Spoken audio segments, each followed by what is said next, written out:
This special SalemNews.com report is brought to you by the THC Foundation, serving the cannabis community since 1999.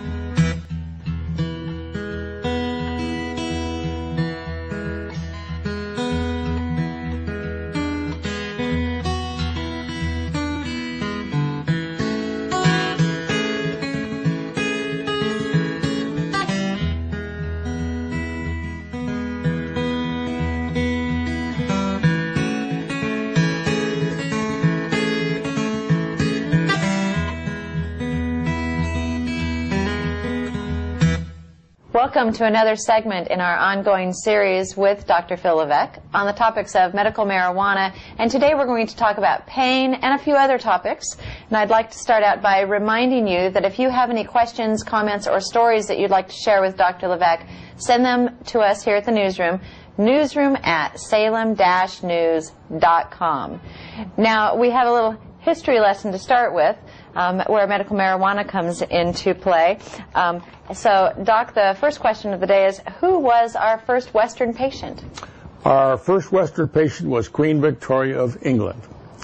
And she was a patient of a Dr. Clendening. I think I've got that pronounced wrong, but I'm close.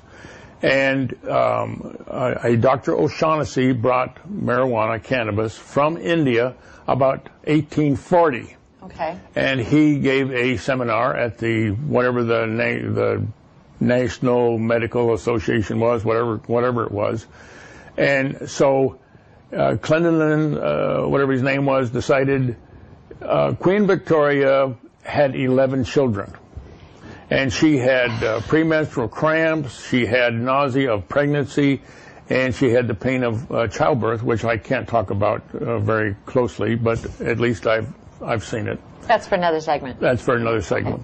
And Queen Victoria was the first notable user of marijuana for all of those conditions. And the Oregon Board of Medical Examiners was hysterical that I would say that marijuana was safe for a pregnant woman. But Queen Victoria had 11 children, and as far as I know, she used it for all 11. So she was actually the first marijuana pharmacologist in Western history. It's fantastic. Well, I think she's a great case study. But let's go on to somebody that actually did send in a question. Okay. Okay. First, we'd like to talk about California for just a moment. We got a question, and now we're in Oregon, but we do respond to all questions from around the world. Someone in California is asking if non-card holders can still grow marijuana for patients. Now, what would you think of that? I think that would be very dangerous, and there are certainly regulations about that in California, but I do believe that a person like that can get some sort of a permit, but at the same time, I'm not certain of that, and I think that they can computerize this and what CalNormal or something like that and find out what the regs are, but at the same time, I believe that each county may have different regulations about that, so California is crazy like usual about this, but I would not advise him to grow this without legality included. Yeah. In the state of Oregon, you have to be a card-holding grower. You have to be registered through the state of Oregon in order for you to grow legally, and that's why this is an option for you. We're trying to make this legal so that people have access to medicine. So do it legally, and then more people will have access to what you have available to them. Do it legally and stay out of jail is the main name of the game. That is the name out of the game. That's the biggest risk is whether or not you're keeping legal. Okay, Tom is another writer. He said 12 years ago he noticed his heart was racing when he smoked. And so he has been very careful about using it because he was concerned that he was getting heart palpitations or that it might cause other negative heart problems. Now, isn't heart racing kind of normal? Okay. Marijuana causes blood vessel dilation and your blood pressure goes down. Okay.